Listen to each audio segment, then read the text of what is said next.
Assalamualaikum warahmatullahi wabarakatuh. Eh, Waalaikumsalam selamat bergabung warahmatullahi untuk wabarakatuh. teman-teman. Selamat bergabung untuk teman-teman yang mengikuti diskusi malam kami. Diskusi perdana nih, setelah lama vakum, setelah sebelum puasa kayak yang terakhir diskusi, terus akhirnya kita mencoba diskusi daring lah. Nah, kali ini kita akan mencoba membahas tentang nangka dalam sudut yang berbeda gitu. Kalau kemarin-kemarin kita selalu sering dengar bahwa Lentang Nangka itu orientasi budaya, orientasi agama gitu. Sekarang kita akan mencoba membahas dalam sudut yang lain gitu. Bagaimana pemuda melihat Lentang Nangka lah. Kira-kira begitu teman-teman. Eh, jadi bahasan kita malam ini tidak tidak akan formal seperti yang akan teman-teman harapkan dalam seminar-seminar besar. Tapi kita apa ya, kasar-kasarnya kita akan bercanda melihat Lentang Nangka. Gimana nih Pak pemateri?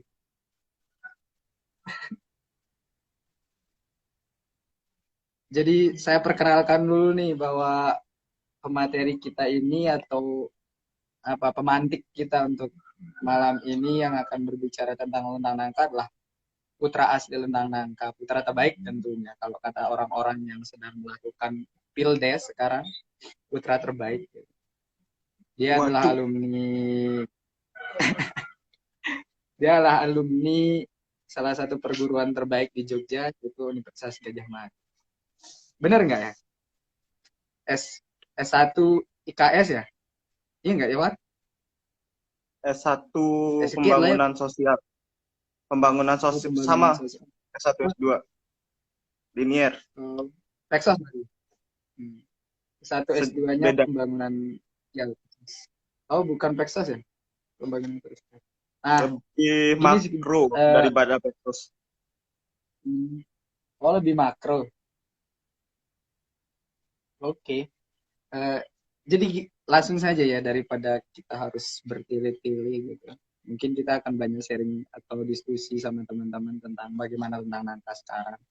Nah, sebenarnya kalau dari Azwar sendiri nih yang udah notabene udah 26 tahun tinggal di Lenang Nangka, setidaknya udah tahu Waduh, betul nih nangka dalam kacamata pemuda seperti apa gitu. Kalau sekarang kan sedang gencar-gencarnya Pildes nih, pemilihan kepala desa gitu. Sebenarnya apa sih yang diharapkan pemuda untuk calon pemimpin ke depan melihat Lenang Nangka ini adalah daerah tua gitu. Sebelum kita akan berbicara tentang pemberdayaan, inovasi dan sebagainya di belakang-belakang. Harapan harapan Azwar sendiri dalam perspektif pemuda sebenarnya seperti apa sih? oke. Matur Tampiasi, terima kasih teman-teman Rantau Berkarya ini atas kesempatannya untuk bisa menyampaikan pendapat lah sekalian kita. Ini untuk pertama kalinya dalam pemilihan kepala desa Lendanangka ada forum seperti ini gitu, teman-teman pemudanya bergerak dan peduli akan bagaimana sih desa kita tercinta ini ke depan gitu. Dan jujur kesan pertama saya ketika saya dari tahun 2010 itu udah meninggalkan Lendanangka menuntut ilmu di kota Mataram kemudian ke Jogja gitu. Kesannya ketika kembali itu ya gitu-gitu aja gitu. Paling ya ada di beberapa tahun belakang ada perubahan-perubahan fisik yang kita bisa lihat bersama seperti alun-alun dan adanya salah satu minimarket yang besar juga di sana sekarang bisa merangsang kegiatan ekonomi yang ada di sekitaran desa kita tercinta. Nah, kemudian terkait dengan pertanyaannya Awan tadi, bagaimana harapannya saya pribadi melihat Lentang Nangka terkait mungkin kita mulai dari harapan terhadap kebutuhan calon pemimpin nih ke depan seperti apa. 6 tahun ini bukan waktu yang Iya. singkat. Jangan sampai kita salah pilih, salah langkah teman-teman yang akan memberikan hak suara nanti hal-hal yang sekarang ini masih akan kita temukan dan mungkin malah bisa jadi mengalami kembandekan dan kemunduran ke depannya. Itu ya hal yang tidak kita inginkan, dan tentunya cita-cita teman-teman dari Rantau Berkarya ini kan supaya kita secara kapasitas pengetahuan itu bisa tergugah gitu dengan berbagai diskusi-diskusi seperti ini. Bagaimana nanti saya juga mungkin akan sedikit bercerita pengalaman saya di beberapa inilah melihat pembangunan desa di beberapa titik di Indonesia, mulai dari mungkin di Sumatera, di Jawa, Kalimantan, yang itu ketika saya pribadi membandingkan dengan desa saya sendiri kok agak ya apa yang salah miris ya gitu. dari kita ini gitu kan, yang jadi keresahan pribadi gitu. Kemudian terkait harapan yang pertama, mungkin kalau saya ingin menaruh standar yang tinggi untuk bagaimana kita melihat calon pemimpin kita ke depan.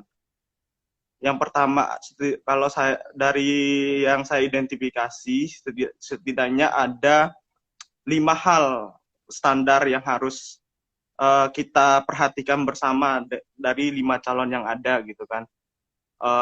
Standar indikator yang pertama, bagaimana calon pemimpin kita ke depannya tentu harus paham Undang-Undang Desa, Undang-Undang Nomor 6 Tahun 2014 tentang desa.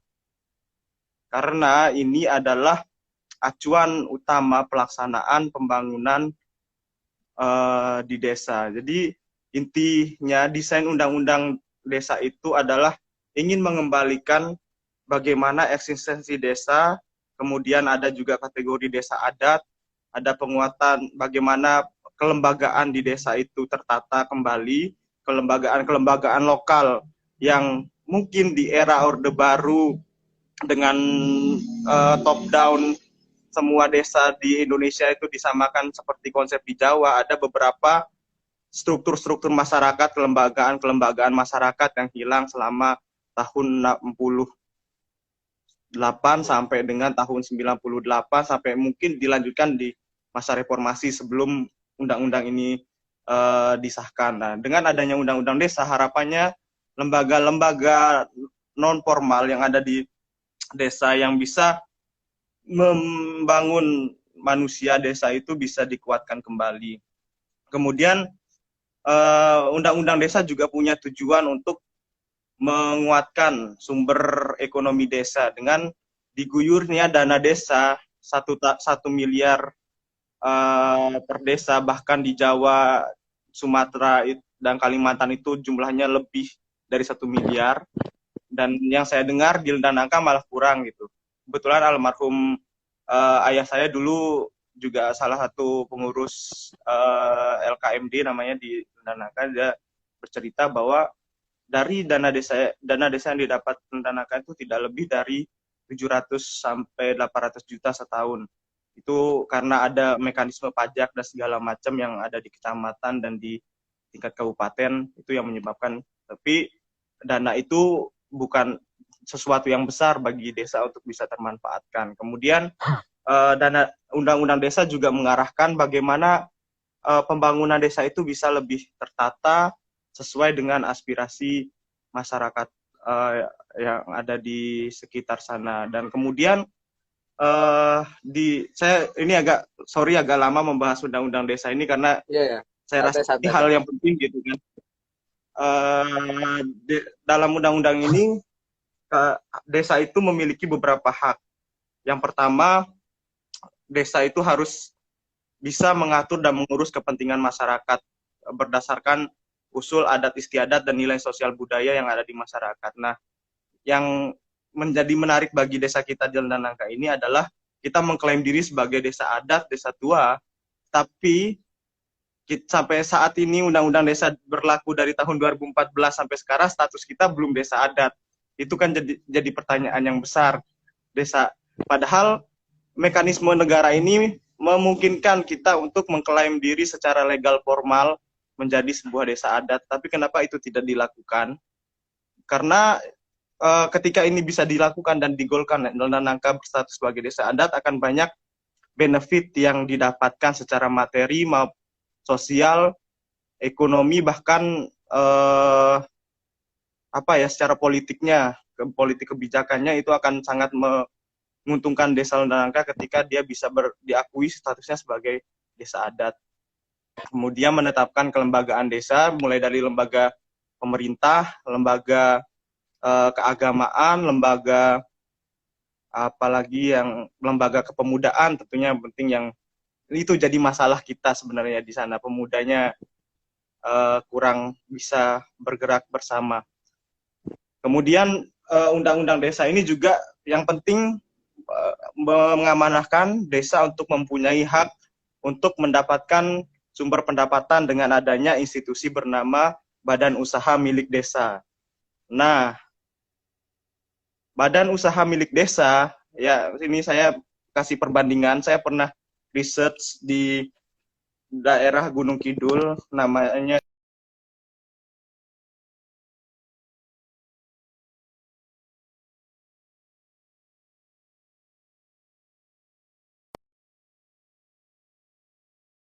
itu mereka bisa dapat per tahun dari BUMDes sekitar 1 miliar. Itu kondisi sebelum COVID di tahun 2018. Dan 1,2 M ini dikelola, misalnya kita analogikan seperti di Otakai gitu. Hasil bersih dari BUMDes ini 45% diberikan kepada dusun yang mengelola, dan kemudian sisanya dipakai untuk diputar lagi sebagai modal untuk kepentingan administrasi atau pembangunan infrastruktur dan pemberdayaan lain di desa. Itu satu kisah sukses desa, bahwa kita pun desa itu bisa melakukan hal seperti itu. Toh contohnya sudah ada, dan kembali saya mengambil contoh lagi dari sana karena ini valid dan bisa diuji secara ilmiah juga. Di desa Bleberan ini yang dulunya para pemudanya itu ketika lulus SMA atau sudah usianya sudah di atas 15 tahun, orientasi mereka adalah ke Jakarta, ke Semarang, ke Surabaya, atau ke Kalimantan untuk mencari pekerjaan. Setelah adanya BUMDes dan Badan Pengelolaan Wisata di sana, mereka kembali mengelola di sana dengan pendapatan UMR Gunung Kidul. Dan katanya teman-teman yang mengalami itu ya enak di situ, walaupun mungkin dapatnya tidak dari sisi pendapatan, dia dapatnya tidak lebih berkurang sedikit dan dengan gap yang tidak lebih jauh gitu, kemudian bisa dekat dengan keluarga dan segala macam. Fenomena ini mungkin bisa kita lihat juga di sekitar kita saat ini. Banyak teman-teman kita yang baru lulus SMA, orientasinya ketika tidak kuliah ya Malaysia dan Malaysia, dengan kemudahan akses untuk menuju Malaysia. Kadang kalau tidak untuk itu yang laki-laki, perempuan pun juga sama. Ketika lulus SMA, orientasinya apa? Atau lulus aliyah, nikah sekian bulan, pergi ke Malaysia, nanti cerai. Itulah pola-pola yang terjadi yang menyebabkan mungkin lingkaran kemiskinan itu masih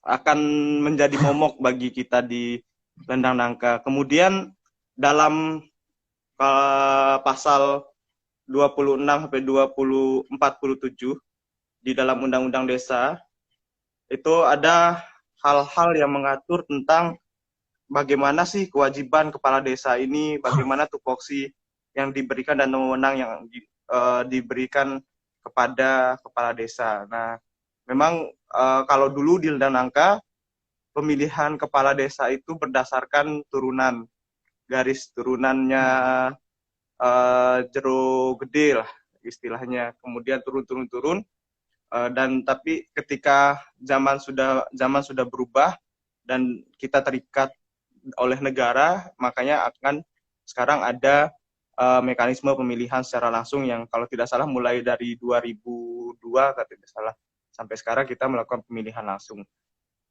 Kemudian kepala desa ini nanti akan menerima pendapatannya, itu akan menerima hasil tetap Kades, dapat gaji dari APBN, kemudian dapat tunjangan dari APBD setiap bulan, dia dapat jaminan kesehatan, kemudian dia juga berhak untuk mengangkat dan memberhentikan perangkat desa, menetapkan peraturan desa, memegang pengelolaan keuangan dan aset desa. Nah, itu tugasnya kepala desa loh. Kepalanya segala tindak keuangan, segala macam itu ada di tanda tangannya beliau. Jadi, ayo teman-teman dilihat lagi bagaimana sejauh mungkin itu gambaran umum tentang undang-undang desa ya. Nanti bisa diakses di umum, di Google juga banyak itu undang-undangnya sudah tersebar. Dan intinya adalah nanti di beberapa pasal itu juga ada menjelaskan bahwa tujuannya desa itu ada untuk menjadi desa yang mandiri, desa yang tangguh. Bagaimana membangun kemandirian dan ketangguhan desa ini? Itu tanyakan kepada si tim pemenang calon 5 calon yang ada, ataupun calonnya langsung tanyakan bagaimana strategi Anda membuat desa ini menjadi mandiri, menjadi desa yang tangguh, menjadi desa yang berdaya. Kalau dia bisa jawab, ditanyakan lagi, apa sih tugasnya kepala desa menurut undang-undang desa? Minimal menjawab 2 pertanyaan itu berarti ya recommended lah untuk dipertimbangkan gitu. Kemudian saya melihat kriteria calon pemimpin yang kedua,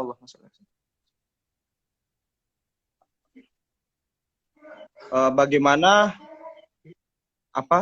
kita lihat track record-nya.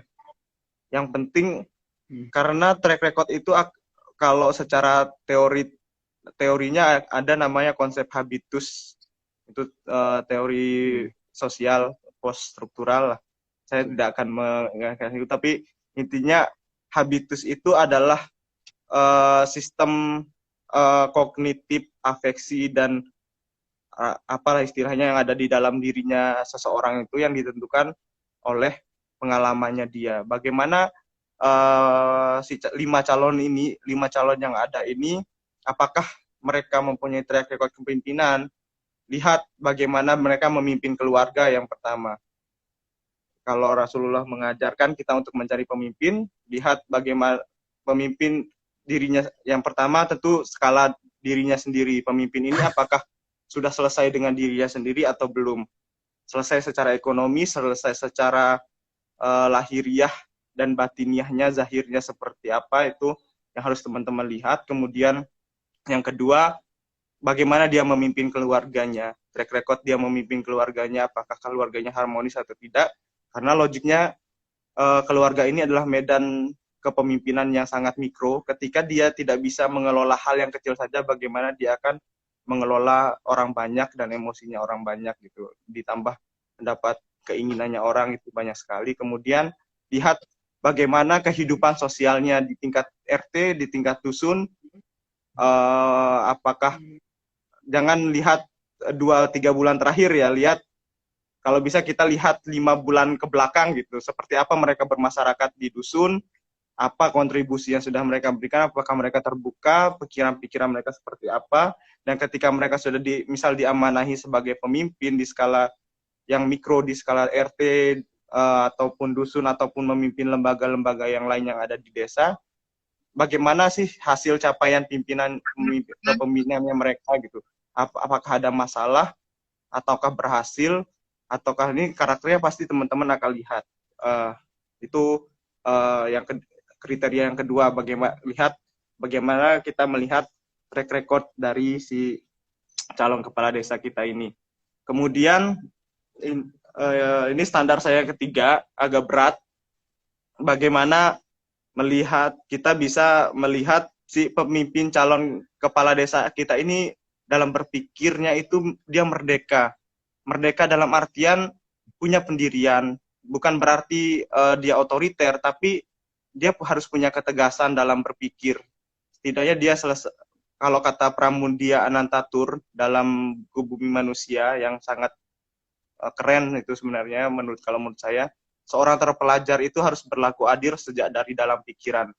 Bagaimana itu, karena itu akan menentukan sikapnya dia nanti memimpin kita, memberikan pelayanan kepada kita dan melakukan pemberdayaan kepada kita gitu ya. Jadi lihat bagaimana circle-nya si calon ini, bagaimana dia dalam circle-nya atau lingkaran pergaulannya sehari-hari itu, apakah ketika mengambil keputusan harus konsultasi dulu ke si teman yang A, teman yang B, teman yang D gitu, dan pelin-pelan dalam mengambil keputusan, atau dia dari hasil musyawarah dia menentukan jalannya sendiri, jalan tengah yang terbaik bagi kepentingan umum.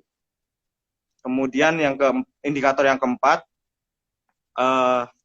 bagaimana si calon ini punya cita-cita, tujuan, goal besar, Lendanangka 6 tahun ke depan akan seperti apa. Sejauh ini saya belum dari pengamatan di media sosial, ya silahkan, saya di sini berusaha untuk objektif, silahkan teman-teman lihat, kepoin media sosialnya di Facebook, calon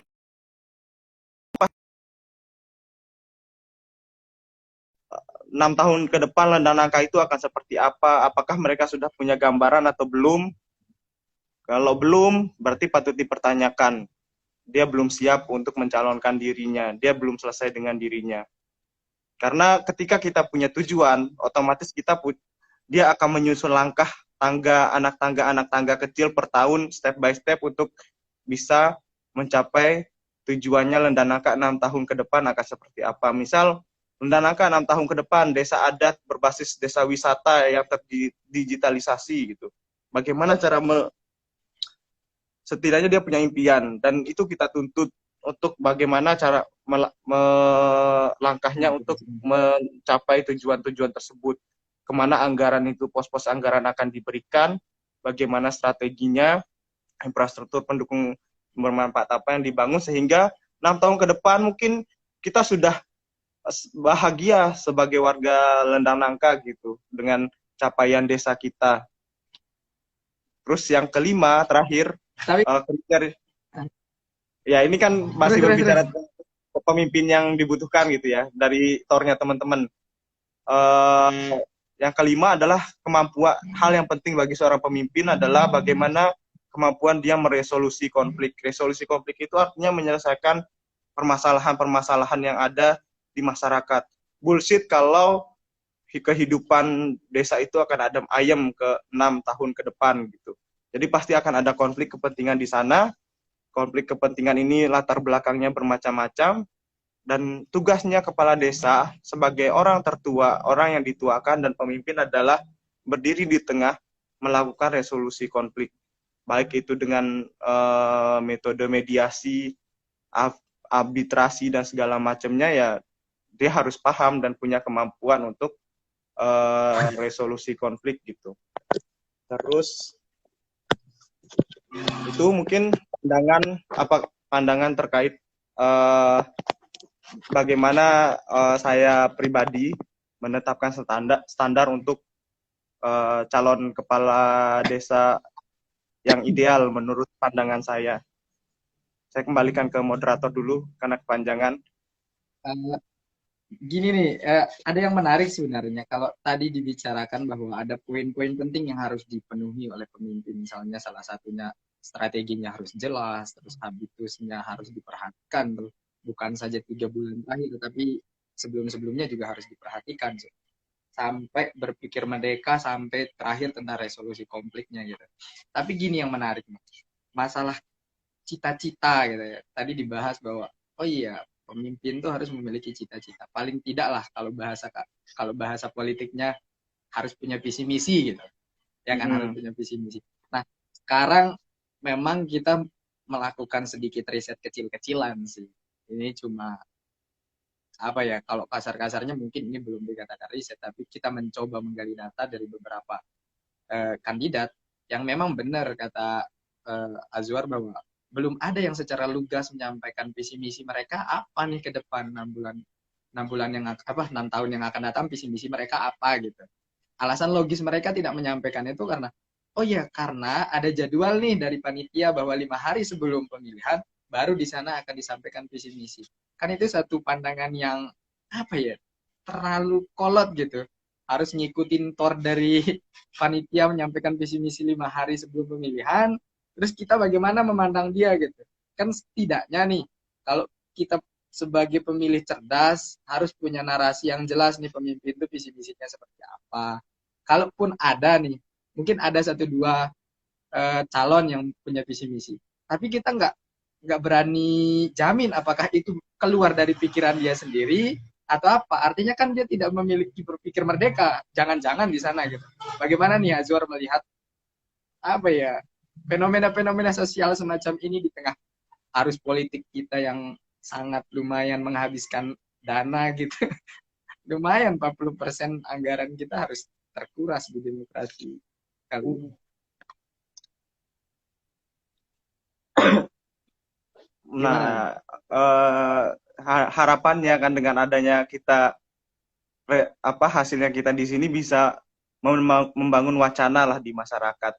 Setidaknya jangan terlalu kaku dengan hal-hal yang teknis seperti tadi. Kayak tidak ada salahnya ketika mereka menyampaikan visi misinya dari awal. Saya menghindari kata visi misi karena supaya lebih terkesan ini ya, membumi bahasanya, bahasa sederhananya. Dan sebenarnya itu ruhnya mereka loh, untuk bagaimana harusnya memberikan pemahaman kepada kita pemilih itu bahwa ke depan kita akan melakukan ini tujuan yang saya tawarkan itu ini. Misalnya saya mengajak teman-teman rantau berkaya, yuk kita ke Sembalun. Tujuan kita adalah Sembalun. Bagaimana cara menuju ke Sembalun? Apakah menggunakan mobil sewa, apakah menggunakan motor, apakah menggunakan sepeda? Itu kan strategi. Terus kemudian ketika pilihannya jatuh ke mobil, bisa didetailin lagi. Mobilnya siapa, apakah itu bisa dipakai secara gratis atau harus nyewa, patungan bensinnya seperti apa, dan akhirnya kita akan sampai di Sembalun, petik stroberi dan segala macam. Itulah analogi sederhana dari apa yang saya maksud dengan memiliki cita-cita tadi. Bagaimana masyarakat ini diajak, yuk tujuan kita ke sini loh, ke Rinjani, ke Sembalun. Begini caranya, nanti kita sewa mobil bareng-bareng. Visi saya ini loh, ini langkah-langkah yang saya akan lakukan dengan mendukung lembaga ini, membangun ini, mendukung kegiatan ini. Itulah sebenarnya hal yang harus, mungkin jika ada tim pemenangan yang hadir di sini, bisa lebih kreatif lagi lah untuk bisa menjelaskan hal tersebut kepada para pemilih. Gitu mungkin Nawan pandangan saya. Oke. Itu kan apa? Oke lah, mungkin semoga kita berharap calon-calon yang ada, kalau kalau kata apa? Kalau kata kebanyakan orang gitu, memang kita percaya saja bahwa calon ini udah putra terbaik desa gitu. Entah dia punya visi misi atau tidak, ya udah pilih aja dia terbaik desa. Itu adalah pandangan klik. Mungkin ini yang menjadi PR besar kita di generasi muda. Atau apa ya, banyak banyak sebenarnya tunggakan-tunggakan, kalau kata beberapa teman, banyak tunggakan-tunggakan orang tua yang harus ditanggung oleh generasi muda gitu.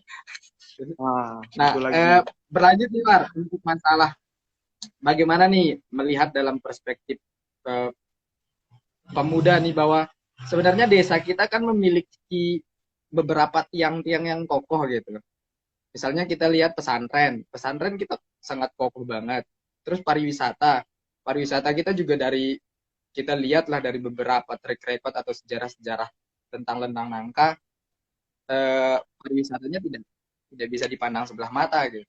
Terus masalah budaya, kalau tadi Azwar bilang bahwa undang-undang desa memang mengatur atau bahkan potensial mengajak Lendang Nangka sebagai desa budaya gitu. Kalau sebelum ini juga dulu pas Lendang Nangka, sedikit mungkin sedikit saya informasikan bahwa dulu BUMDes kita pernah juara 1 nasional gitu.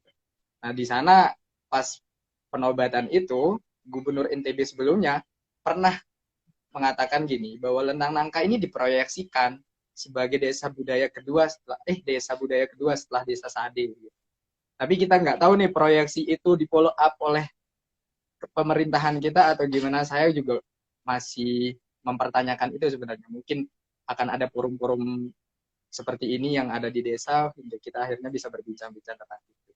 Terus masalah SDM kita juga mulai dari S1, S2, S3 kita udah mumpuni banget gitu. Apalagi SDA kita udah sangat, kita bisa lihat lah SDA kita seperti apa. Gitu. Tapi sebenarnya apa sih yang menjadi kendala besar Lentang Nangka ini kalau kata banyak orang berjalan di tempat gitu. Padahal kita punya pilar-pilar yang kuat nih, mulai dari agama, budaya, terus SDM, SDA, bahkan sampai pariwisata kita juga mumpuni. Belum lagi UMKM kita yang kalau orang-orang di luar Lentang Nangka kan nggak tahu tuh JJ Siso gitu. JJ Siso kan asli Lentang Nangka gitu. Tapi nggak pernah nih di follow up sebagai satu keunikan desa gitu. Bagaimana nih kita melihat kita punya pilar tapi tidak memiliki kekokohan dalam membangunnya gitu. Bagaimana nih? Oke, untuk menjawab ini sebenarnya secara teoritisnya itu hal ketika modal-modal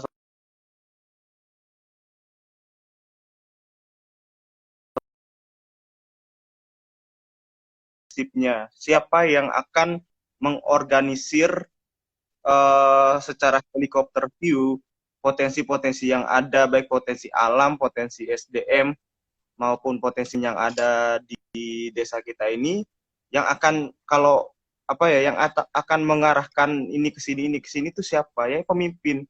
Itulah yang saya bilang tadi, pemimpin itu harus punya cita-cita, dan dengan cita-citanya dia bisa memanfaatkan potensi sumber daya alam dan sumber daya manusia yang ada itu sebagai sebuah tools atau alat kekuatan untuk mencapai tujuannya tadi. Dan terkait hal itu juga di Lentang Nangka ini juga ketika kita ngomong masalah, kalau saya lihat malah permasalahan ini banyak ya orang yang sebenarnya acuh tak acuh. Kita seakan terlena dengan media sosial sekarang ini. Coba teman-teman bisa lihat sejak seberapa jam kehidupannya warga Lentang Nangka membuka Facebook sehari. Itu pasti akan habis waktunya mereka di sana sampai tidak memikirkan masalah yang ada di sekitarnya mereka. Kalau saya secara kemarin kan pulang juga, sempat beberapa lama di rumah, yang saya lihat secara masalah sosial yang bisa dikategorikan masalah sosial yang perlu kita sampaikan kepada masyarakat. Saat ini kita itu menghadapi banyak sekali masalah sosial sebenarnya. Ini agak melebar sedikit ya. Masalah sosial yang pertama adalah pengangguran. Seperti yang saya sampaikan di awal. Orang tidak, terutama kita-kita yang muda termasuk saya, nggak bisa berpikir apa yang harus saya kerjakan di desa untuk bisa menghidupi saya. Termasuk mungkin puluhan ratusan pemuda lain seperti saya cara berpikirnya gitu kan. Karena tidak ada infrastruktur fisik maupun infrastruktur non fisik yang ada untuk bisa menyalurkan iklim wirausaha atau iklim bertani, iklim yang lain-lain, itu tidak ada. Sampai ya itu masalah pengangguran itu jadi momok utama, dan Malaysia adalah solusi utama, dan itu tidak diperhatikan sebagai masalah, dan itu lama-lama dianggap sebagai hal yang mainstream bagi masyarakat Lentang Nangka gitu kan. Nggak hanya di Lentang Nangka, itu Lombok secara keseluruhan bisa dijadi gitu. Terus kemudian yang miris juga, kalau teman-teman baca data, silahkan dibuka peraturan Gubernur nomor 19 tahun 2019. Peraturan Gubernur NTB nomor 19 tahun 2019. Di sana ada strategi pengentasan kemiskinan desa. Kemudian ada list 400 desa yang dikategorikan sebagai desa miskin yang harus dituntaskan dalam tahun 2020 dan 2021 ini. Yang membanggakan, wakil dari Kecamatan Mas Bage, Lombok Timur adalah Desa Lentang Nangka yang tercantum di dalam list daftar pergub tersebut. Nanti itu bisa teman-teman cross check, ini saya nggak bohong. Sekali lagi saya sebutkan Peraturan Gubernur NTB nomor 19 tahun 2019.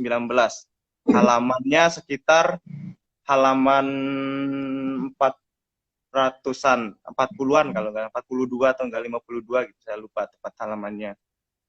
Itu ada terpampang nama desanya kita di sana di 400 kategori desa miskin se-NTB. Lendang Nangka Induk, bukan Lendang Nangka Utara. Kan alasan pemerintahan ntar ngomong kayak gitu.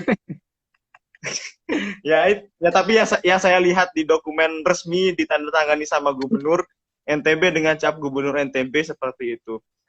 Kemudian hal ini karena kemiskinan ini sebuah circle yang di sana anaknya orang tuanya miskin, tidak dapat pendidikan yang layak, tidak diberikan kesempatan mengembangkan keterampilan di luar pendidikan formal, tidak bisa diajarkan manajemen yang baik, manajemen keuangan, manajemen bertani misalnya bagi teman-teman yang di pertanian gitu.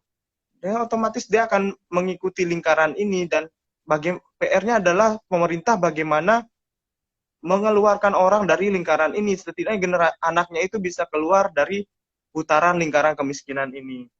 Nah, yang menjadi masalah juga di Lendang Nangka tidak bisa kita pungkiri adalah miras Santika. Benar atau enggak itu? Nah, ini kalau secara masalah sosial ini dikategorikan sebagai sebuah masalah sosial karena dan ini disebut sebagai perilaku yang menyimpang. Tapi ya tidak salah, mungkin teman-teman punya alasan tersendiri dan pendirian sendiri yang mungkin kita juga tidak bisa menjustifikasi itu sepenuhnya salah gitu. Pasti ada alasan di balik teman-teman mengkonsumsi hal tersebut. Kemudian yang menarik juga, Wan, masalah yang kita sekarang ini, yang Awan singgung tadi, banyak ini orang S1, S2, S3, kemudian ada institusi ini, institusi itu, institusi ini. Yang saya lihat ada fenomena polusi institusi. Jadi institusi yang seharusnya atau lembaga yang seharusnya itu bisa berperan positif dan bisa memberikan dampak yang positif dan membangun bagi masyarakat ya, atau minimal anggotanya itu malah yang kita lihat ya sekarang adanya polusi, jadi tidak baik bagi kehidupan desa kita. Ya nyun ampura ini ya. Sekali lagi bullshit kalau kita bilang kita itu bersatu. Di internal kampung aja mungkin ada gap-gap kepentingan-kepentingannya. Belum masuk ke tataran desa, ada kelompok barat, kelompok timur, kelompok utara, kelompok selatan. Dan sampai saat ini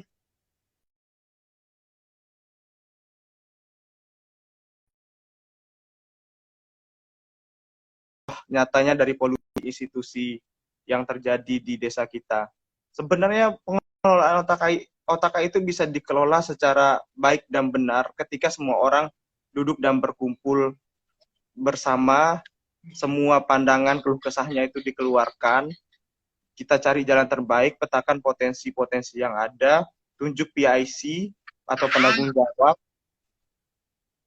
Kalau itu tidak bisa diselesaikan di internal desa, pakai cara lain, mediasi dengan mungkin mendatangkan dari Dinas Pariwisata atau perwakilan dari pemerintah kabupaten atau aparat muspika yang lain gitu untuk menengahi konflik pengelolaannya seperti agar itu bisa terkelola. Tapi yang kita lihat sekarang ada Pok Darwis, ada kelompok pemuda di Glogor, ada kelompok pemuda di pedalaman, kelompok pemuda di mana itu pengen semuanya masuk ke situ. Karang Taruna juga ingin semua masuk di situ tanpa ada bagaimana tenggang rasa kita sebagai orang Sasak, orang Danangka ini sejak sekarang ini juga sudah hilang. Apa istilahnya kita seakan jauh dari diri kita sendiri. Banyak dari kita, baik orang tua yang di atas generasi kita maupun kita juga yang mungkin tidak tahu kenapa desanya dinamakan Lendang Nangka, dan apa sih Lendang Nangka itu filosofinya. Sehingga ya yang terjadi sekarang ya, bukannya potensi itu untuk kemajuan, tapi malah untuk membentuk kemandekan kita ya di desa untuk bisa lebih berkembang. Dan kita hanya bisa bertepuk tangan, menghadap utara, melihat kembang kuning, melihat titik batu yang sekian hari makin berkembang, sampai didatangi Menteri Pariwisata Sandiaga Uno, kita cuma dikasih asap mobil rombongannya. Itulah yang terjadi sekarang. Dan juga tidak ada kejelasan tadi bentuk desa ini mau desa agama, desa wisata, desa apa. Sebayang gitu. Tidak ada bentuk dan tidak ada cita-cita dan tidak ada langkah. Yang ada adalah bacaan dana desa. Apa bacaan bahasa Sasaknya? Nah, apa ya? Ada, coba. Ya sudah, itu sudah. Nah, nah sebenarnya Kemudian itu sih yang dari konflik yang saat ini, ketika kita tidak serius menghadapinya, ada potensi masalah sosial yang akan datang gitu. Yang bisa kita lihat adalah kemandekan, atau istilah sosialnya adalah evolusi sosial. Kemudian akan ada terjadi konflik manifest dan konflik laten di sub-subnya masyarakat kita. Akan ada KKN itu akan marak karena tidak ada mekanisme kontrol yang jelas. KKN ini bukan kuliah kerja nyata, tapi korupsi, kolusi, dan nepotisme di level lokal ini itu tidak ada pengawasan yang jelas. Dan itu adalah potensi masalah kita ke depannya. Yang akan tentunya terimbas adalah masyarakat akan terjebak dalam lingkaran kemiskinan.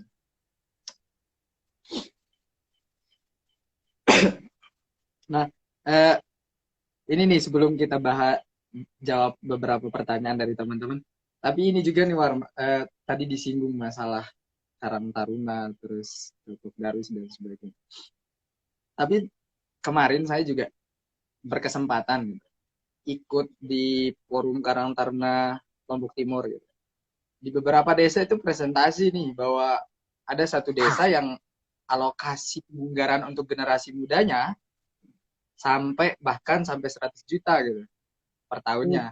Akhirnya mereka mampu mengolah itu sebagai satu kekuatan yang dimana pemuda ini punya basic baik secara ekonomi ataupun pemberdayaannya gitu.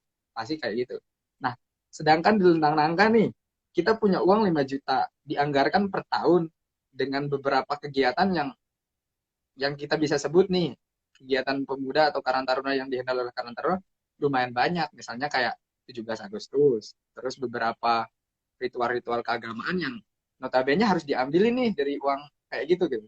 Bagaimana melihat posisi, kalau tadi kita bicara atau tema besar kita bagaimana posisi pemuda melihat Lentang Nangka nih, saya benar-benar menyampaikan realitas pemuda yang pingin sebenarnya, kalau tadi disampaikan bahwa ada hal-hal yang harus digapai oleh pemuda biar tidak pergi merantau lah atau nikah dini lah.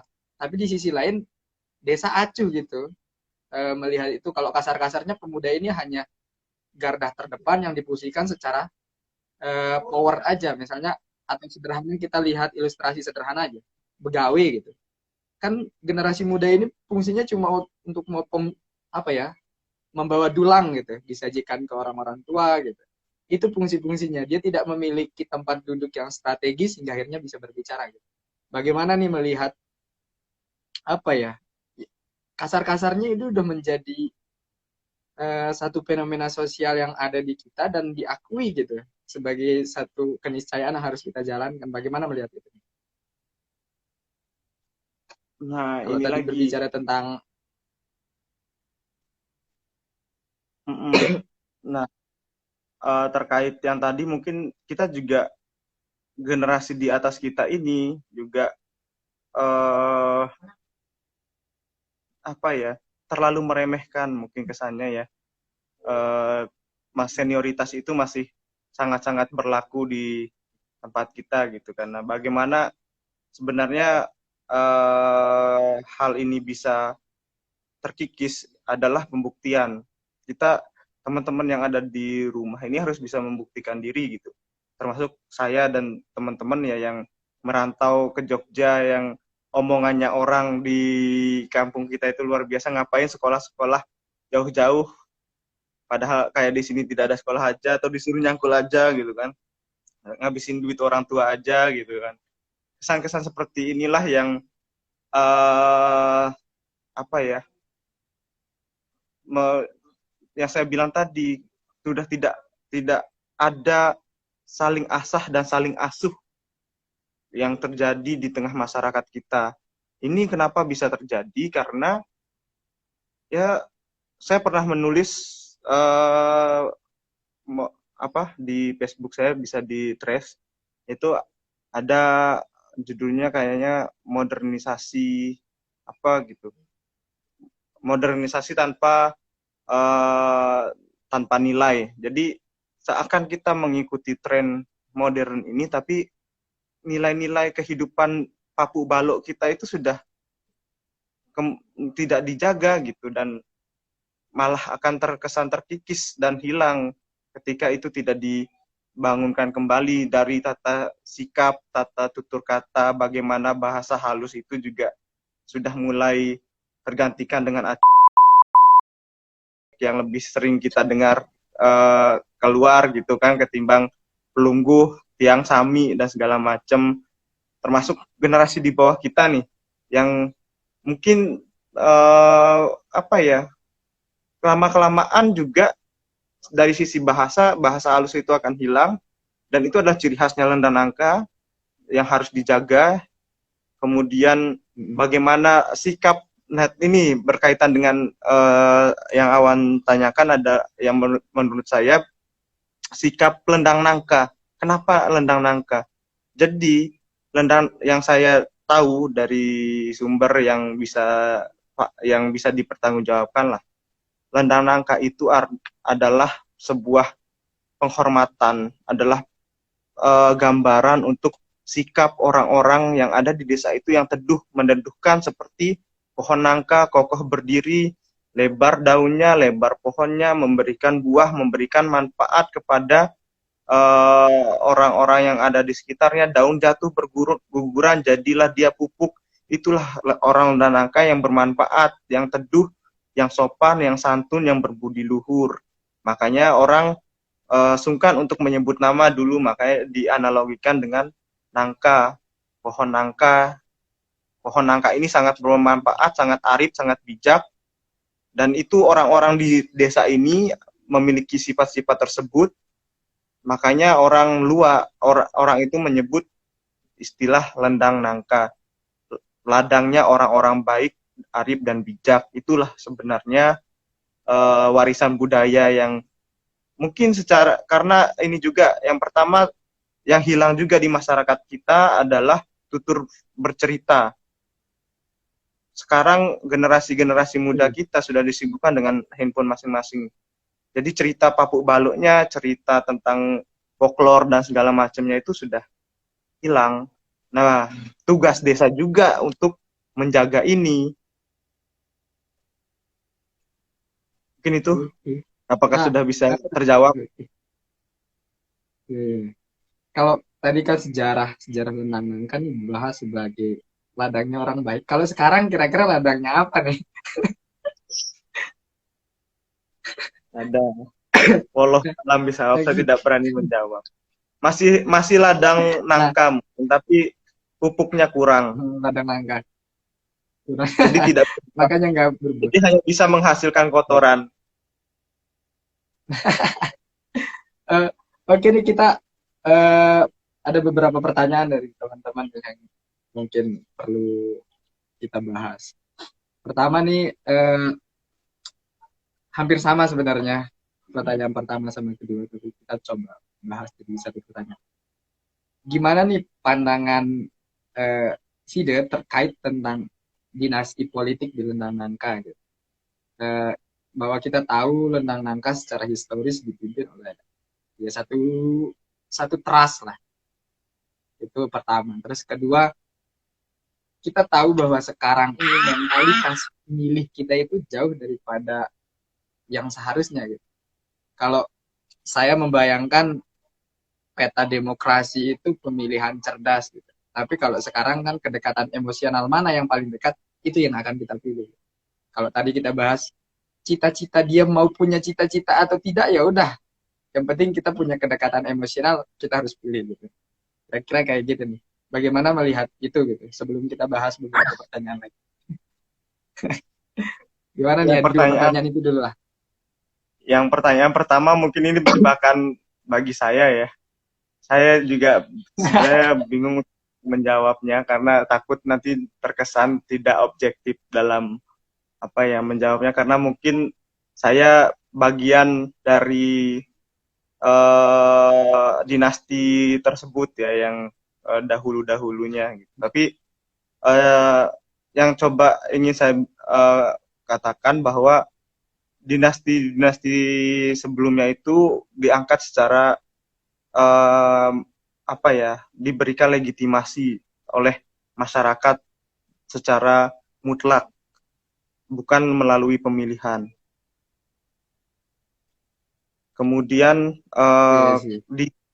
di era ini bagaimana saya pribadi melihat itu ya, kalau balik lagi dari bacaan saya ya, dari bacaan buku saya, mungkin teman-teman punya referensi bacaan lain, ada yang mengatakan Hmm. bahwa faktor turunan itu juga akan mempengaruhi gennya seseorang untuk bersikap gitu ya. Nah, termasuk pemimpin-pemimpin nih, ketika dia memiliki gen kepemimpinan atau ada nenek moyangnya gitu, pasti itu juga akan terinternalisasi sebagai warisan di dalam habitusnya dia, kalau kata Bourdieu. Sekali lagi saya acuannya adalah teori Iya. Bourdieu. Kemudian Hmm. contoh kita lihat di skala nasional, biar saya aman menjawab. Ada Trah Hmm. Soekarno, Trah Iya. Soekarno, Trah Soeharto, Trah Sarwo Edi Wibowo sampai sekarang, mereka berkontestasi, dan tidak selama Trah Soekarno misalnya dengan Megawati, dan sekarang Puan Maharani sebagai ketua DPR dari Indonesia berdiri, mereka secara tidak langsung Soekarno juga menganggap dirinya sebagai raja gitu kan, tapi tidak bisa mewariskan secara legitimasi secara langsung. Kemudian terahnya Sarwo Edi Wibowo yang juga berkonflik dengan Soekarno di pasca G30 SPKI gitu kan, yang dengan Hmm. direpresentasikan oleh Agus Harimurti Yudhoyono hari ini. Kemudian ada juga terah-terah pemimpin lainnya kayak bapaknya Prabowo, itu juga kan Hmm. salah satu pemimpin di masanya juga gitu. Dan itu ya di nasional pun juga orang-orang itu aja yang berkontestasi gitu kan. Dan justru kita juga patut bersyukur di pemilihan kali ini sangat kembali ke Desa Lendanaka itu sangat variatif. Ada 5 calon ini juga merepresentasikan hampir semua kalangan itu kan. Ada yang dari terah yang Awan sampaikan tadi, kemudian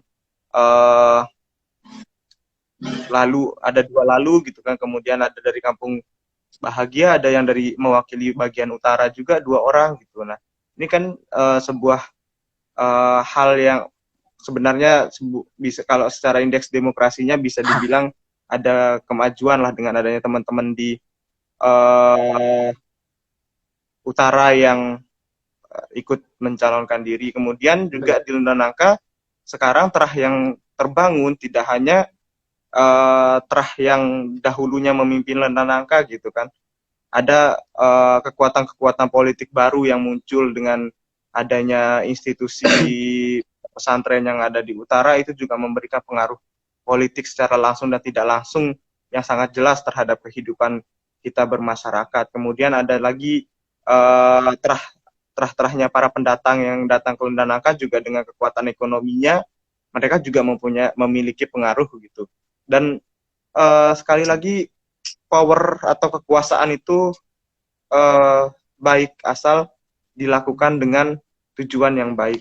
Sebaliknya dia akan menjadi pedang yang menghantam kepada si penggunanya ketika itu diniatkan untuk hal yang tidak baik. Dan sekali yang saya tekankan lagi untuk pertanyaan pertama adalah habitus. Kalau menurut teori sosialnya, faktor keturunan itu memiliki pengaruh besar terhadap sikap kepemimpinan seseorang. Dan ini bisa dilihat di skala nasional lagi, bahwa memang pemimpin-pemimpin kita itu juga leluhur-leluhurnya dulu juga pemimpin gitu.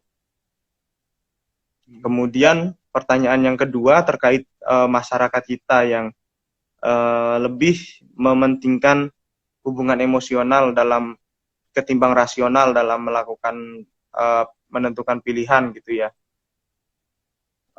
Ini respon saya ini bukan sebuah kemutlakan. Jadi kalau menurut pandangan saya pribadi ya inilah realitas struktur masyarakatnya kita sekarang.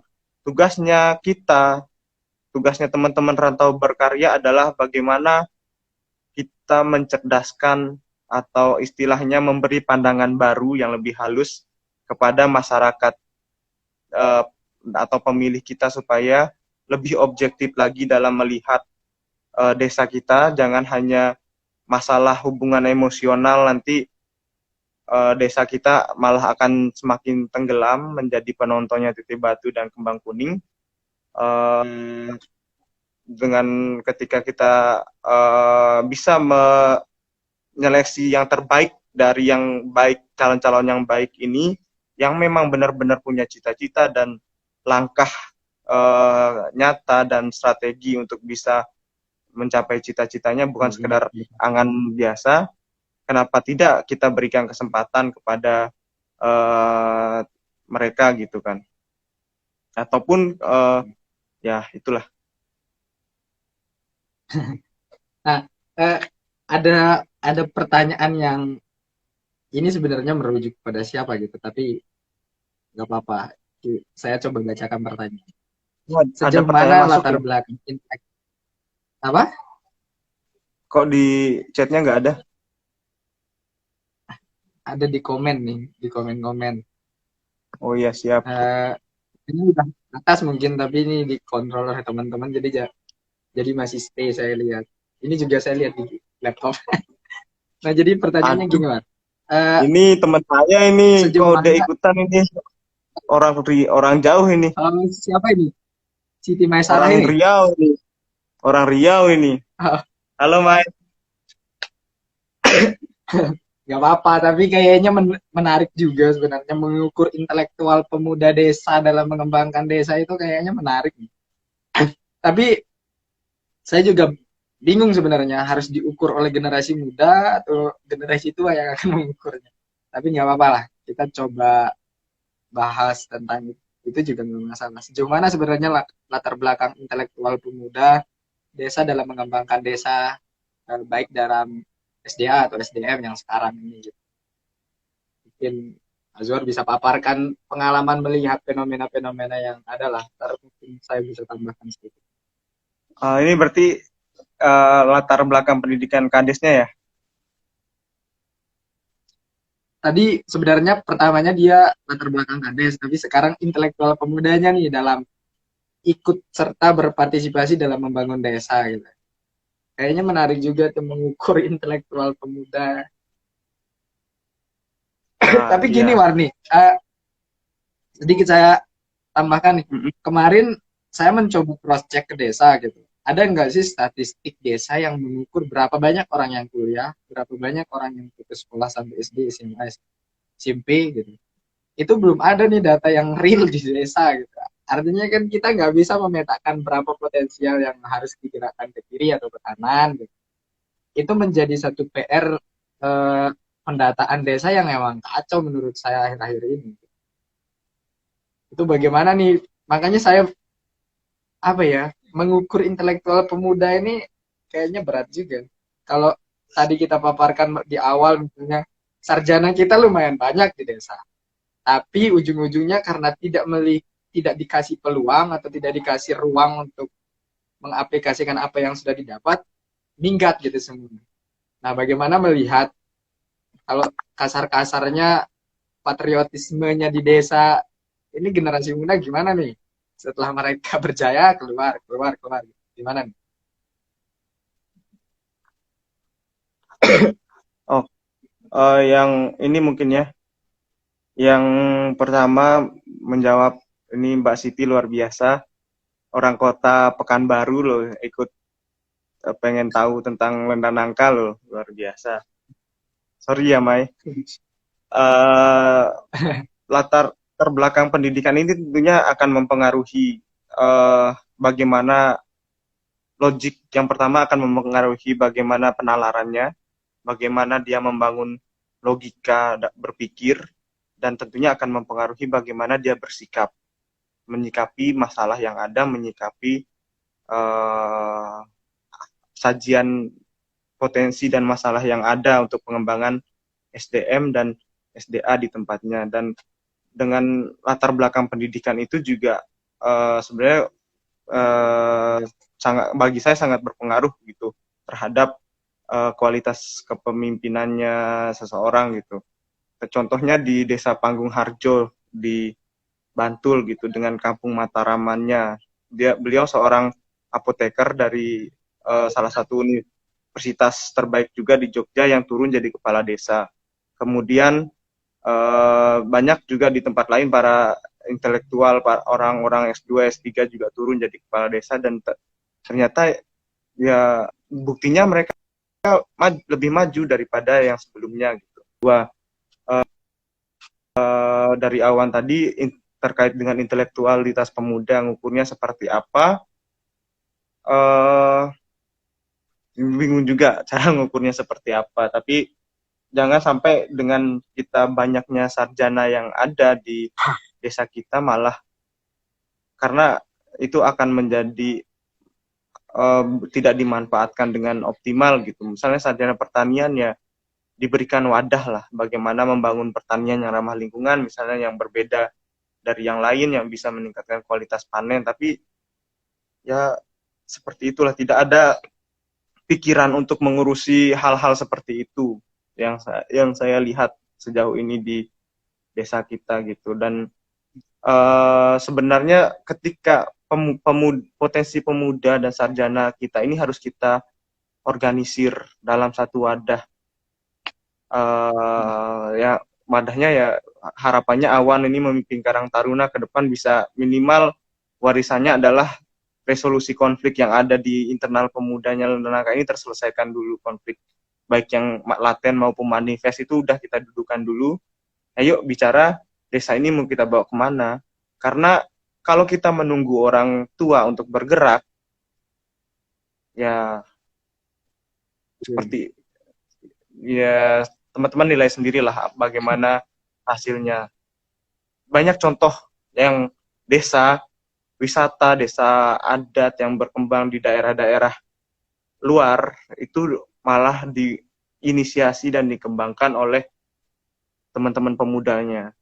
Contohnya kalau teman-teman sudah yang di Jogja ke Gunung Langgran di Gunung Kidul, itu juga inisiasi sama pemuda Karang Tarunanya yang bergerak merintis tahun 2 tahun sampai dia bisa dapat omset ratusan juta sebulan, bahkan sampai miliar, pernah sampai angka M per bulan dari Gunung Ngelanggeran, Embung Ngelanggeran, dan sekedar melihat sawah aja gitu.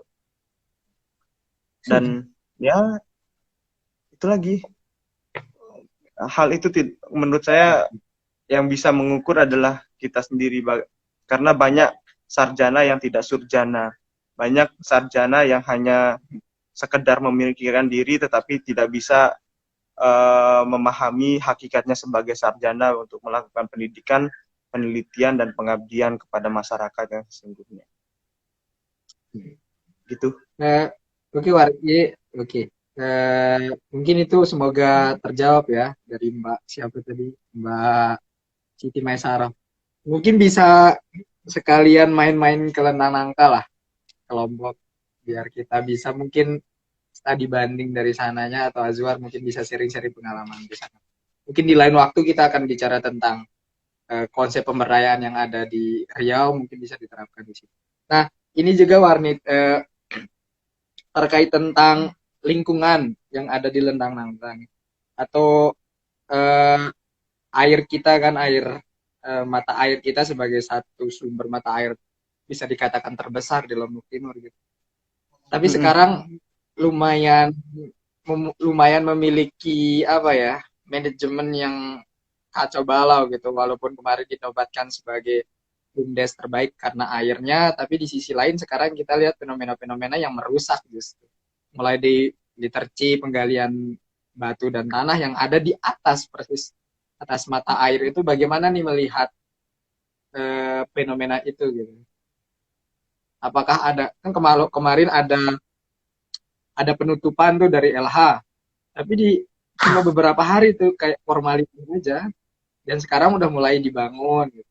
Atau kemarin saya sempat ngobrol sama Sekdes, dia bilang, kenapa nggak langsung aja desa yang menutup literci itu, padahal desa tahu bahwa itu dampaknya terhadap air sangat kacau. Desa beralasan bahwa kalau kita tutup itu, orang-orang yang akan bekerja di sana akan kembali ke pekerjaan lamanya. Pekerjaannya lamanya apa?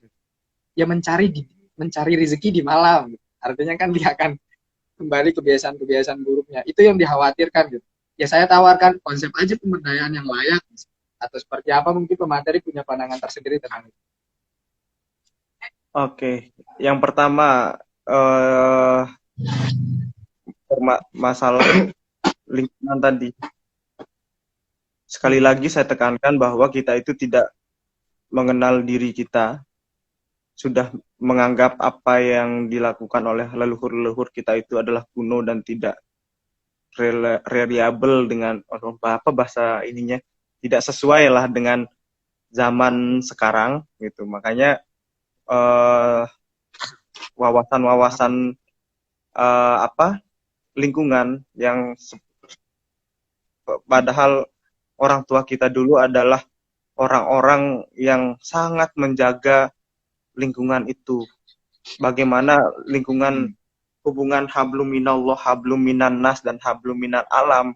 Tiga hal ini adalah kunci utama Lendanangka bisa damai, sejahtera, dan menyejukkan. Dan sekarang generasi tua yang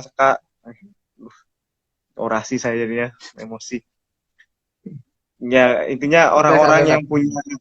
Cukup aku orang-orang yang dulu punya kuasa, orang-orang yang punya akses untuk melakukan itu dengan semena-menanya, melakukan perbuatan zolim terhadap alam sekitar kita. Dan benar yang Awan sampaikan tadi bahwa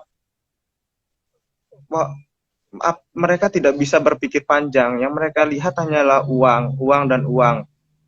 Ya, karena juga keterbatasan kondisi di desa kita yang bisa menyediakan alternatif pekerjaan lain selain pertambangan. Dan hal yang ini harus segera diselesaikan dan segera direboisasi. Kalau tidak, 3-4 tahun ke depan kita nggak punya air lagi.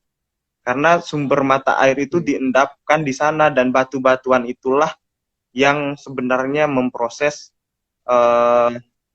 apa ya, air itu untuk bisa tetap terjaga kemurniannya, dan bisa tetap mengalir untuk ke seluruh Lombok Timur. Hal inilah yang pentingnya juga ketegasan dari pemimpin kita yang bernama kepala desa. Jadi ya sekali lagi jangan hanya berdasarkan emosi, tapi ayo pakai sedikit rasionalitas yang diberikan oleh Allah kepada diri kita ini sebagai manusia gitu kan. Kemudian masuk ke substansi pertanyaannya Awan terkait dengan pemberdayaan yang ada. Kalau saya sendiri melihat permasalahan-permasalahan yang ada sekarang yang terjadi karena yang pelaksana atau apa yang melaksanakan ini tidak memahami apa sih itu pemberdayaan masyarakat.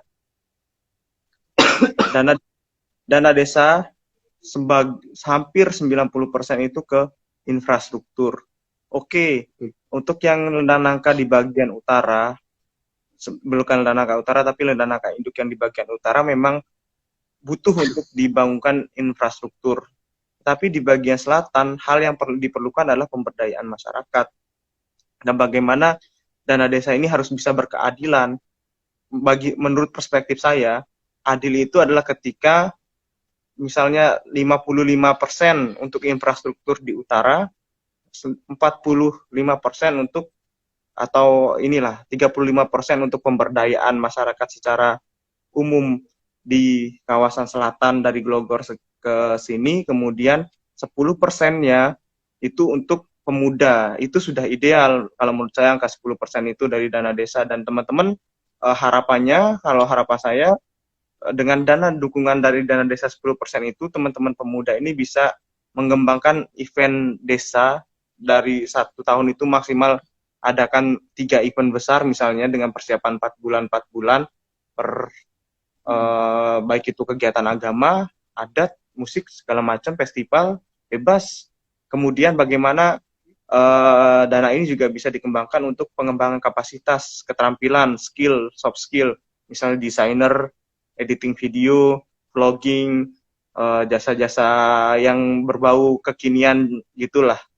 Ataupun dengan memanfaatkan potensi lokal seperti yang saya lihat kemarin di Facebooknya Berugah Harmoni Thohir Yasin, ada pelatihan dari profesor yang dari Semarang. Itu kan bentuk-bentuk pengembangan kapasitas yang sebenarnya bisa difasilitasi oleh dana desa. Kemudian setelah kapasitasnya teman-teman pemuda ini dikembangkan, perlu diberikan dukungan modal dan pembinaan yang tentunya berbasis dengan potensi lokal, dan orang yang membina ini adalah orang yang memang punya track record keberhasilan juga dalam melakukan usaha gitu. Itu untuk yang dukungan pemuda. Kemudian selain harus memahami sifat pemberdayaan masyarakat, minimal ada 3 hal sifat dasar dari pemberdayaan masyarakat. Yang pertama, dia itu bersifat bottom up, itu berasal dari bawah, bukan kehendaknya elit. Kemudian sentralistik, yang awalnya sentralistik menjadi desentralistik, semuanya diserahkan kepada kelompok-kelompok kecil, bukan pada elit-elit yang ada di desa. Kemudian berbasis pada variasi lokal atau potensi lokal yang ada. Misalnya potensi lokal yang dimiliki Danangka apa?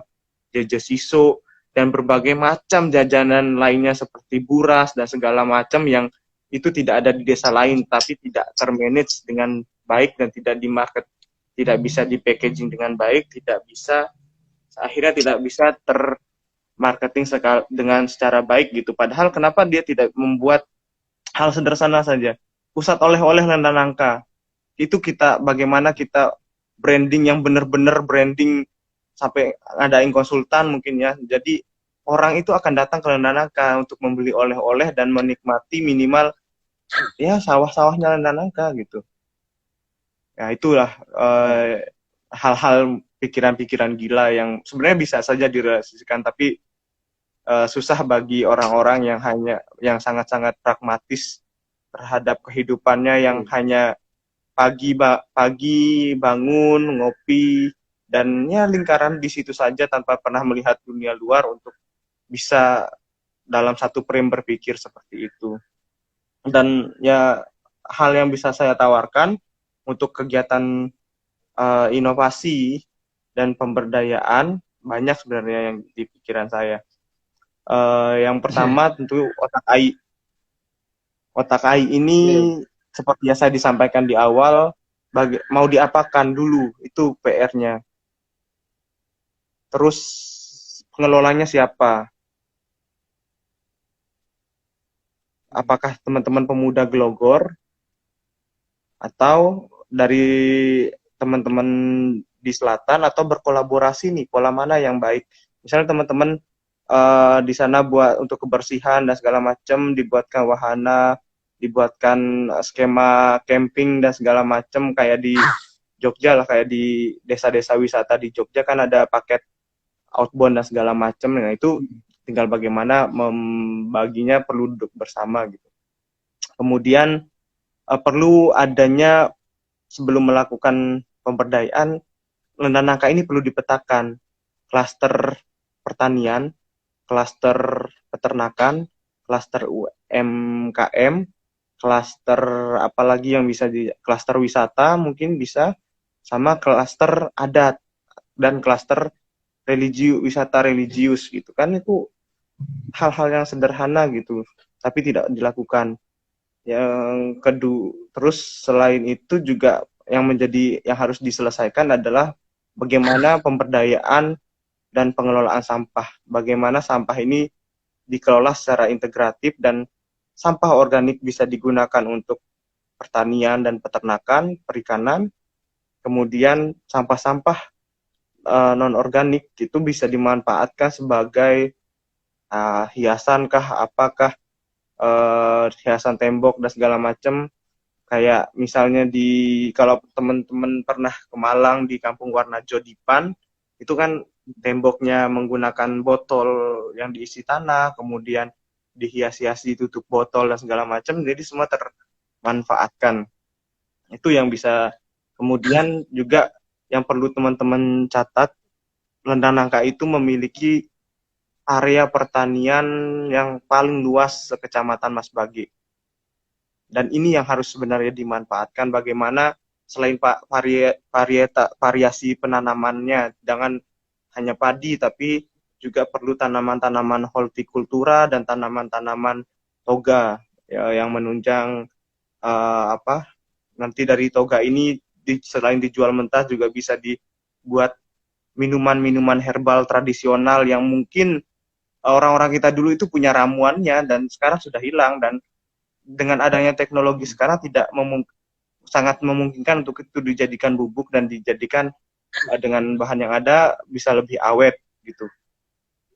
Dan kemudian yang tadi usul saya juga pemberdayaan masyarakat yang bisa dilakukan adalah bagaimana pembangunan sentra-sentra UKM di dusun. Misalnya kampung masjid dengan ciri khas jajanannya seperti apa, kampung dalam laut dengan jajanan apa, kampung bahagia dengan jajanan apa, Glogor dengan jajanan apa, pedalaman dengan jajanan apa. Nah, itu dibuatkan di gerai sentra oleh-oleh UKM-nya Lendang Nangka dengan. Nah, ini juga masalahnya. Minim sekali institusi kelompok usaha bersama atau kelompok usaha di desa kita yang menyebabkan perekonomian juga mandek. Nah, kemudian untuk dari sisi marketingnya, saya menawarkan inovasi bagaimana membangun digitalisasi pelayanan publik di desa dan marketing produk UMKM, sentra UMKM tadi. Grab itu sudah masuk Lombok Timur, mbok ia dimanfaatkan supaya cakupan pasarnya lebih luas, dan orang minimal di Lombok Timur ini juga aware dengan Lendang Nangka gitu, dengan adanya sentra-sentra UKM yang ada di Lendang Nangka ini. Ayo ikut daftar di GrabFood.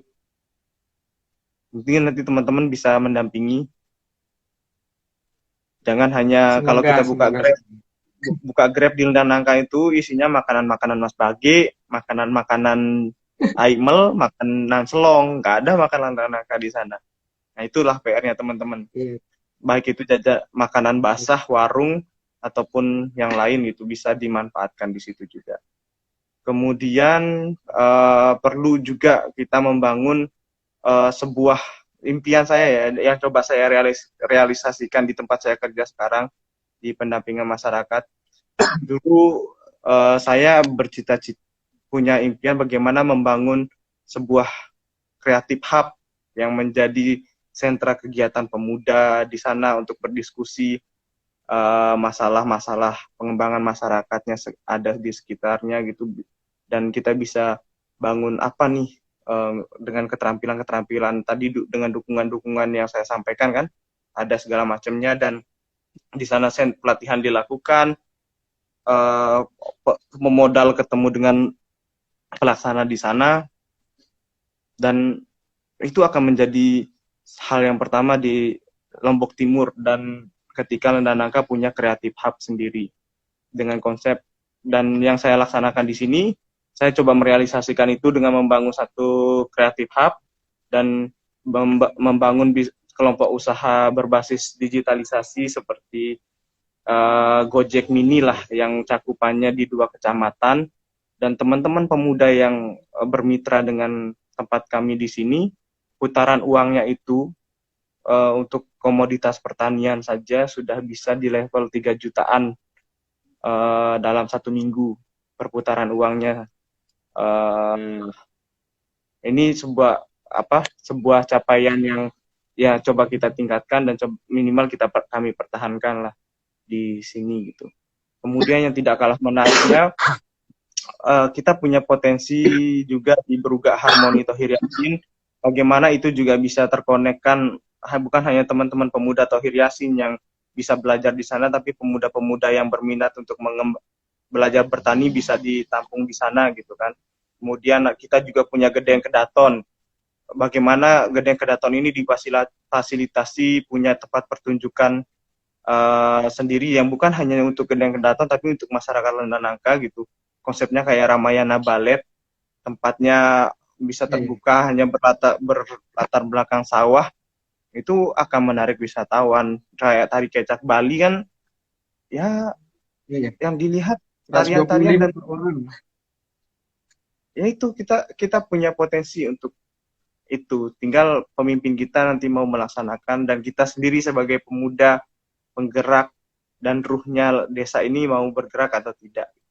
Mungkin itu, sorry panjangan. Nggak apa-apa. Ini dari Pak dosen nih, Sofwan Amrullah.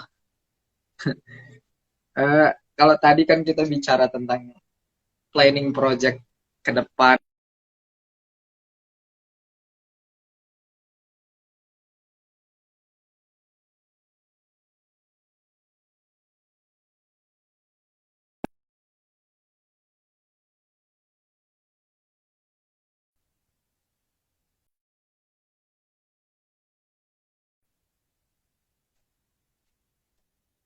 Halo? Halo, pending bro. Iya, sama di sini juga pending nih. Nah, itu gimana nih? Kalau tadi kan kita bicara tentang project ke depannya, Lenang Nangka kalau ini dibangun tuh harus memenuhi kriteria yang seperti itu. Kalau tadi apa Pak dosen nanya nih, kalau kira-kira ada nggak sih jangka pendek yang perlu dilakukan? Apalagi kita lihat pola sosial kita yang harus menuntut itu sekarang di Lenang Nangka, bahwa ya udah kalau kamu tidak punya uang tapi kamu kaya 10 tahun yang akan datang, 10 tahun sebelumnya kamu akan dihina gitu. Nah sekarang bagaimana kalau seumpama besok kita punya uang sampai 10 tahun kita juga punya planning project yang jelas. Apa yang bisa jangka pendek yang bisa dilakukan yang saya bilang tadi, bagaimana teman-teman bisa jadi broker marketing produk-produk yang sudah ada sekarang dengan mengkonekkannya ke Grab yang sudah masuk di Lombok Timur. Nah, selain Grab, mungkin bisa juga teman-teman berkumpul berlima, berenam gitu, membuat kelompok usaha yang bisa disahkan oleh kepala desa. Itu nanti di Disperendakop setiap kabupaten kota itu punya dana pembinaan, di Dinas Pertanian juga punya dana pembinaan, tinggal kita mau mencari atau tidak gitu. Dan tergantung kembali lagi segmen teman-teman pemuda ini mau bergerak atau tidak gitu, mau bekerja atau tidak, mau lelah atau tidak gitu kan. Dan potensi yang bisa dikembangkan banyak, minimal teman-teman harus punya produk, harus punya karya gitu. Dan legitimasi dengan adanya SK dari desa misalnya gitu. Dan jangan khawatir tentang dananya dari mana, ininya apa ya. Yang saya sampaikan tadi, setiap dinas itu punya alokasi pembinaan untuk masyarakat dan rata-rata itu bingung mereka membuangnya kemana. Dan hal yang konkret yang bisa dilakukan adalah teman-teman pemuda ini kalau memungkinkan mungkin Karang Taruna buat divisi kewirausahaan, buat produk dan ya dijual secara online gitu melalui Grab. Insya Allah itu akan ini lebih bermanfaat secara jangka pendek. Oke. Tanpa menunggu kepemimpinan desa. Nah, desa ya sih memang perlu. Ini siapa nih? Bu Mentik nih baru hadir nih. calon kepala Waduh, desa 2026. itu nih. Amin. Segera anak dulu. Eh, jadi mungkin terakhir nih War, biar eh, kita lumayan lama ya 1 jam setengah. Sebenarnya masih banyak yang harus kita bahas nih, tapi karena berhubung waktu kadang eh, apa teman-teman yang lain pengen istirahat dan sebagainya. Mungkin pertanyaan terakhir nih War, yang masih menjadi pertanyaan banyak orang. Ini sebenarnya kemarin-kemarin sempat kita diskusikan juga sama beberapa pengurus tentang nangka, tentang mata kai, dibahas bahwa tentang apa mata kai itu potensial banget untuk membangun ekonomi atau pemberdayaan dan sebagainya. Tapi alasan yang paling klise yang sering kami dengar gini, bagaimana cara kita membangun mata kai? Mata kai itu tidak bisa dibangun. Alasan pertamanya karena itu milik 4 instansi besar. Pertama, dari provinsi punya hak kelola di sana. Kedua, PDAM punya hak kelola untuk air. LH punya kelola hak untuk lingkung apa hutannya gitu. Nah, Bintang nggak punya hak kelola atas tempatnya bernaung di wilayahnya gitu. Nah, itu alasan logis kenapa Patakai mandek di sana gitu. Karena ada 4 kepentingan yang tidak memiliki satu strategi unggul atau satu komponen yang khusus untuk dibahas. Nah, kira-kira nih, ada nggak sih satu strategi yang kira-kira kita bisa tawarkan, sedangkan Lendang Nangka cuma punya hak kelola karena tempat itu ada di wilayah dia gitu. Bagaimana nih, Mar? Untuk pertanyaan terakhir tentang Otakai. Oke, kalau menurut saya ya, yang pertama itu bisa 4 kepentingan itu bisa didudukan bersama ketika Lenda Nangka punya konsep. Kalau Lenda Nangka tidak punya konsep, susah untuk bisa meyakinkan stakeholder yang lain untuk bisa mendukung pengembangan Otakai. Nah, konsep yang pertama, konsep ini bisa hadir ketika konflik antar pemuda Gelogor dan pemuda di desa bagian selatan itu bisa terselesaikan, dan itu solusinya ada di pemerintah desa. Bagaimana itu didudukan, Otakai. Kemudian di forum ini perlu didiskusikan sudah Otakai ini mau diapakan, konsepnya mau seperti apa, tujuannya dulu mau dijadikan wisata apa ini, wisata alam kah, wisata alam yang seperti apa, camping kah, outbound kah, wisata pemandian kah, itu kan nggak jelas sekarang. Sampai yang kita lihat sekarang hanya wisata sampah dan orang luar mojok-mojok ke sana kalau kita lihat kan. Kemudian yang kalau dari saya pribadi mungkin yang bisa kita lakukan di Otakai yang pertama adalah bagaimana menjaga kelestariannya Otakai itu. Penanaman pohon kembali, dan komoditas pohon yang ditanam adalah pohon-pohon yang instagramable. Apa pohon-pohon yang instagramable, misalnya apakah pinus itu memungkinkan untuk ditanam di sana gitu kan, kayak model hutan pinus Mangunan yang Tapi gitu-gitu sebenarnya gini, aja gitu kan. sorry saya potong sedikit. Sebenarnya desa itu punya tahun kemarin aja 3.000 pohon yang ditanam gitu. Tapi itu bahkan beberapa kali komunitas-komunitas pencinta alam gitu menanam pohon di Lentang Nangka di Otakai khususnya. Tapi yang terjadi malah sekarang ini kita bisa saksikan bersama lah, malah pengurangan pohon yang hadir gitu. Padahal setiap Nah tahun itu itu ada aja penanaman pohon. Bagaimana gitu? Sebenarnya apa yang nah salah gitu? Apakah kan hanya nanam terus hilang gitu atau gimana? konsep yang bisa dikembangkan adalah adopsi pohon. Jadi melihara, jadi kita buat publikasi gitu kan, tokoh-tokoh masyarakat itu dikumpulkan, mereka disuruh menanam dan disuruh merawat selama 3 tahun. Ketika pohonnya mereka si tokoh A misalnya tidak bisa hidup, berarti nanti di perempatan itu di update gitulah pengumuman pakai pamflet, pohonnya ini tidak hidup dan tidak diganti, tidak dirawat gitu. Mungkin saya rasa itu strategi yang ekstrim ya, tapi bisa kita coba bersama gitu. Nah, selain penanaman, mungkin yang perlu dikelirkan tadi, Otakai ini mau dibuat wisata seperti apa? Apakah wisata pemandian, wisata camping, atau seperti apa, atau wisata-wisata outbound, atau bagaimana. Nah itu, ini kan perlu didudukan. Terus masalah yang kedua adalah dengan adanya institusi Darwis yang di SK-kan oleh Dinas Pariwisata Kabupaten, itu melegitimasi sebenarnya institusi itu untuk mengelola itu secara penuh apa yang ada di wilayah desanya.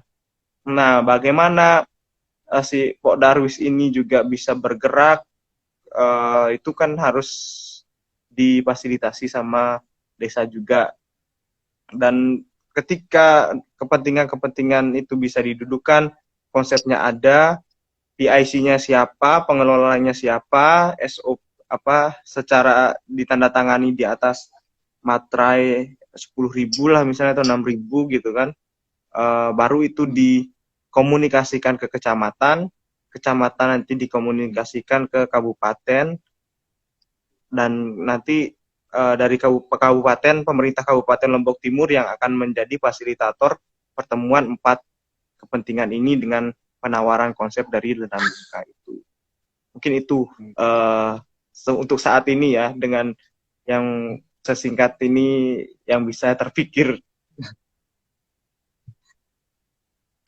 Tapi menarik sebenarnya, banyak hal yang kita bisa petik malam ini, mulai dari sebenarnya kita berpotensi untuk menjadi desa budaya sampai pengembangan ekonomi sosialnya sebenarnya kita udah mumpuni, tinggal bagaimana mengumpulkan semuanya saja kan, sebenarnya itu yang menjadi PR kita bersama hari-hari ini. Nah mungkin terakhir sebelum kita tutup acara ini, mungkin ada satu closing statement lah, kasar-kasarnya closing statement untuk eh, apa, pandangan tentang Lendang Nangka, baik dalam calon seperti apa yang kita butuhkan, terus budaya, koneksi antara budaya dan agama, sampai pemberdayaan. Udah, oke. Closing statement-nya mungkin untuk 8 orang yang bertahan. Desa kita ini punya potensi yang sangat besar untuk bisa lebih berkembang dan mengikuti jejaknya Tete Batu dan Kembang Kuning, dan bahkan mungkin bisa lebih karena kita berada di strategis dibandingkan dengan dua desa tersebut, dan itu akan bisa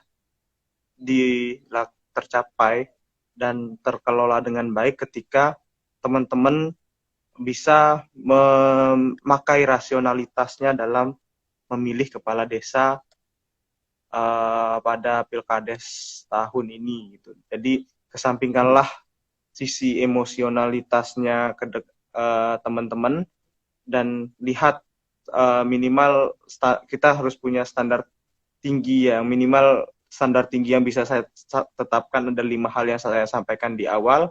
Yang pertama, dia paham undang-undang desa, kemudian yang kedua bagaimana track record-nya, kemudian yang ketiga bagaimana seperti apa rencananya ke depan, apakah dia punya cita-cita, apakah dia bisa meresolusi konflik yang ada, kemudian yang terakhir adalah Berpikir merdeka.